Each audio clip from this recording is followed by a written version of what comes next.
आज डिस्कस करेंगे Rankine cycle के बारे में। रैंकाइन साइकिल क्या होती है और ये कैसे काम करती है, इसकी एफिशिएंसी आज हम निकाल लेंगे। तो सबसे पहले रैंकाइन साइकिल के बारे में डिस्कस करते हैं। हमारे पास जो रैंकाइन साइकिल है वो 4 कंपोनेंट्स की बनी होती है। सबसे पहला हमारे पास कंपोनेंट होता है हमारा बॉयलर। दूसरा कंपोनेंट होता है हमारे पास टरबाइन।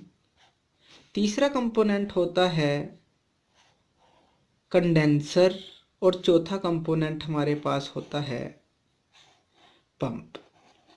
ये 4 कंपोनेंट से हमारी रैंकाइन साइकिल बनती है।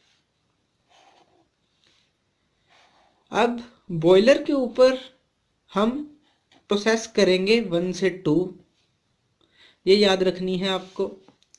टरबाइन के ऊपर होगी 2 से 3, कंडेंसर पे होगी 3 से 4 और पंप के ऊपर होगी प्रोसेस 4 से 1। अब देखिए 1 से 2 क्या होती है प्रोसेस, 2 से 3, 3 से 4 और 4 से 1, इसके बारे में डिस्कस करते हैं।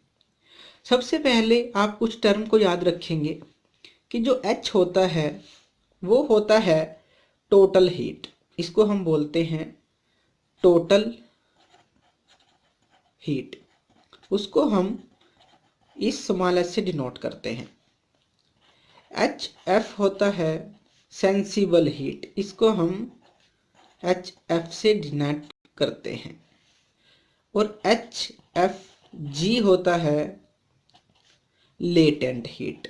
ये हमारे सिंबल होते हैं टोटल हीट के, H सेंसिबल हीट के लिए HF और लेटेंट हीट के लिए HFG, ये आपको याद रखना है। तो 1 से 2 प्रोसेस पे क्या होगा बॉयलर के ऊपर, बॉयलर के ऊपर हमारा जो वाटर है वो कन्वर्ट होगा स्टीम के अंदर। अब जो आइडियल रैंकाइन साइकिल है उसके अंदर बॉयलर के अंदर जो टेम्परेचर होता है वो कांस्टेंट होता है, मींस आइसोथर्मल प्रोसेस होती है बॉयलर के अंदर, जिससे वाटर हमारा स्टीम में कन्वर्ट होता है। तो वाटर अगर स्टीम से कन्वर्ट होगा तो मतलब क्या होगा, वो लेटेंट हीट लेगा। 1 से 2 प्रोसेस में क्या होगा बॉयलर के ऊपर, लेटेंट हीट वाटर लेगा, लेटेंट हीट लेगा जिससे वो अपना फेस चेंज कर जाएगा और वो स्टीम के अंदर कन्वर्ट हो जाएगा। तो यहाँ पे लेटेंट हीट कितनी होगी 1 से 2 में, लेटेंट हीट को हम डिनोट करते हैं HFG से। तो लेटेंट हीट होगी HFG2, HFG2। ये लेटेंट हीट हमारा वाटर लेगा और स्टीम के अंदर कन्वर्ट हो जाएगा। तो 1 से 2 के ऊपर ये प्रोसेस होगी, ये क्लियर है। 1 से 2 जो बॉयलर पे होगी। अब 2 से 3 क्या होगा टरबाइन के ऊपर।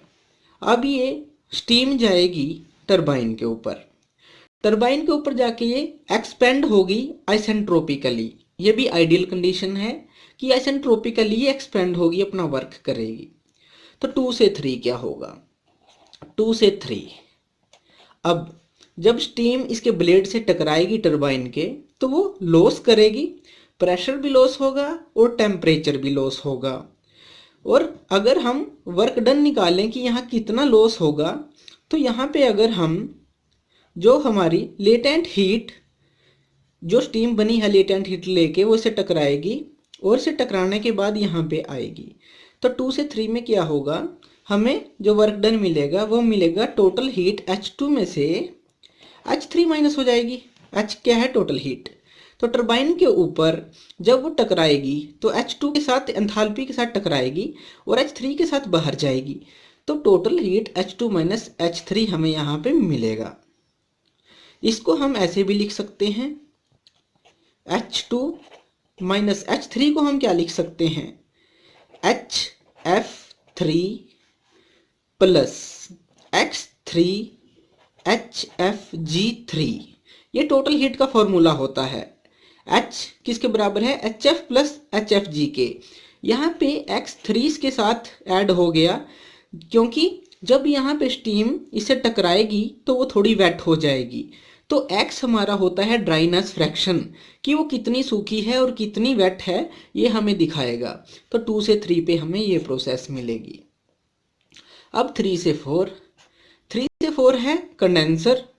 अब जो ये आएगा काम करके, जो हमारा स्टीम है, तो वो कंडेंसर पे आएगी, तो कंडेंसर के अंदर वो लिक्विड में चेंज हो जाएगी, क्योंकि स्टीम है, वेट स्टीम है।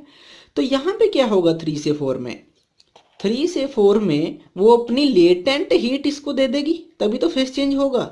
तो लेटेंट हीट ये इसको दे देगी। तो 3 से 4 पे क्या होगा हमारा, 3 से 4 पे होगा ये अपनी लेटेंट हीट इसको दे देगी, X3 HFG3, पूरी की पूरी लेटेंट हीट ये कंडेंसर निकाल लेगा। उसके बाद अब 4 से 1 पे क्या होगा, पंप इस कंडेंसेट को पंप करेगा बॉयलर के पास। तो पंप क्या करेगा, इस कंडेंसेट का प्रेशर भी बढ़ाएगा और टेम्परेचर भी बढ़ाएगा 4 से 1 पे। तो इसकी सेंसिबल हीट को भी बढ़ाएगा, क्योंकि जब वाटर को हम गर्म करते हैं तो उसका जो टेम्परेचर इंक्रीज होता है वो सेंसिबल हीट के कारण होता है, HF के कारण। तो यहाँ पे जो हमें एंथैल्पी मिलेगी वो तो मिलेगी HF1, और यहाँ से जो ये पंप करेगा वो होगी HF4। ठीक है, तो ये सारी आपको याद रखनी है टर्म। जैसे यहाँ H2 थी, यहाँ H3 थी, यहाँ पे लेटेंट हीट हमने इसको दे दी थी, यहाँ लेटेंट हीट हमने ले ली थी। तो यहाँ पे 4 से 1 पे प्रोसेस पे क्या होगा, 4 से 1 पे जो चेंज आएगा हीट के अंदर वो हमें क्या मिलेगा, HF1 माइनस HF4। ये HF1 ये ज़्यादा है, क्योंकि पंप क्या करेगा, इसके टेम्परेचर को बढ़ाएगा, प्रेशर को बढ़ाएगा। टेम्परेचर के कारण इसकी सेंसिबल हीट इंक्रीज होगी, और ये सेंसिबल हीट कम होगी जो कंडेंसेट की है। तो HF1 माइनस HF4 हमें मिलेगी 4 से 1 पे प्रोसेस। तो ये तो है हमारी चारों प्रोसेस, 1 से 2, 2 से 3, 3 से 4, 4 से 1 की बॉयलर, टरबाइन, कंडेंसर और पंप पे क्या क्या होगा। अगर हम इसकी एफिशिएंसी निकालना चाहते हैं तो वो क्या होगी। अब हम निकालते हैं इसकी एफिशिएंसी। तो एफिशिएंसी हम कैसे निकालेंगे, तो एफिशिएंसी हमारी होती है, एफिशिएंसी का फॉर्मूला हमारे पास होता है वर्क डन, जो वर्क डन हुआ, डिवाइड बाय हीट सप्लाई, इससे हम एफिशिएंसी निकालेंगे। तो वर्क डन किसके बराबर होगा हमारा, वर्क डन हम निकाल सकते हैं कि कितनी हमने हीट सप्लाई की है, उसमें से हम हीट रिजेक्टेड को माइनस कर दें, तो इस तरह से एफिशिएंसी निकाल सकते हैं। अब हीट सप्लाई हमारी कहाँ कहाँ पे हुई है, वो हमारी बॉयलर के पास भी हुई है और पंप ने भी की है, क्योंकि उसने प्रेशर और टेम्परेचर बढ़ाया है। तो बॉयलर के पास हमारी कौन कौन सी प्रोसेस थी, 1 से 2। पंप के पास हमारी कौन कौन सी प्रोसेस थी, 4 से 1। दोनों को ऐड कर देंगे, माइनस हीट रिजेक्ट हमने कहाँ पे की है, हीट रिजेक्ट हमने की है कंडेंसर के पास। तो कंडेंसर के पास कौन सी प्रोसेस हुई थी हमारी, कंडेंसर पे हमारी हुई थी 3 से 4। तो 3 से 4 को हम इसमें से माइनस कर देंगे, 3 से 4 प्रोसेस को, तो हमें वर्क डन मिल जाएगा। तो 1 से 2 हमारी क्या प्रोसेस थी, जो पीछे हमने देखी थी 1 से 2 लेटेंट हीट, वो क्या थी, HFG2। तो हम यहाँ पे सारी वैल्यूज पुट कर देंगे, HFG2 1 से 2 में, प्लस 4 से 1 में क्या थी, 4 से 1 में हमारी देख लीजिए क्या थी, 4 से 1 में थी HF1 माइनस HF4। और यहाँ पे एक बात और नोट करनी है आपको, कि जो HF1 है वो हमारी HF2 के बराबर है, और जो हमारी HF4 है वो HF3 के बराबर है, क्योंकि सेम टेम्परेचर पे ये प्रोसेस हुई हैं, तो ये बराबर है, ये भी आप याद रखिएगा।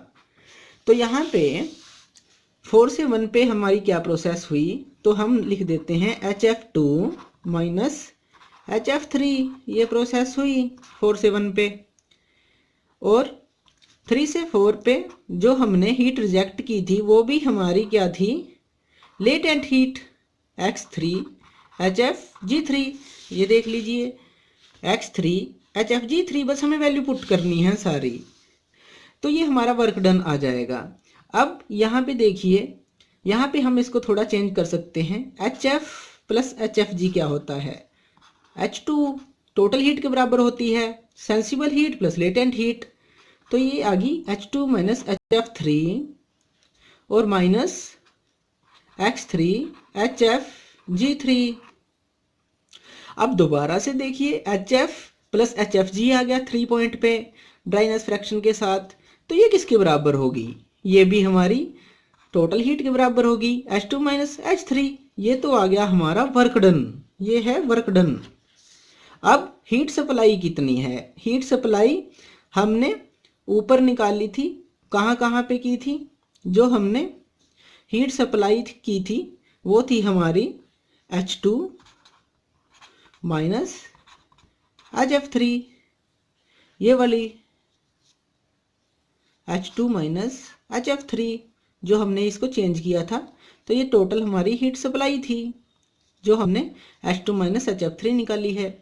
तो ये हमारी होती है एफिशिएंसी रैंकाइन साइकिल की, H2 minus H3, H2 minus HF3, heat supply नीचे है, वर्क डन ऊपर है।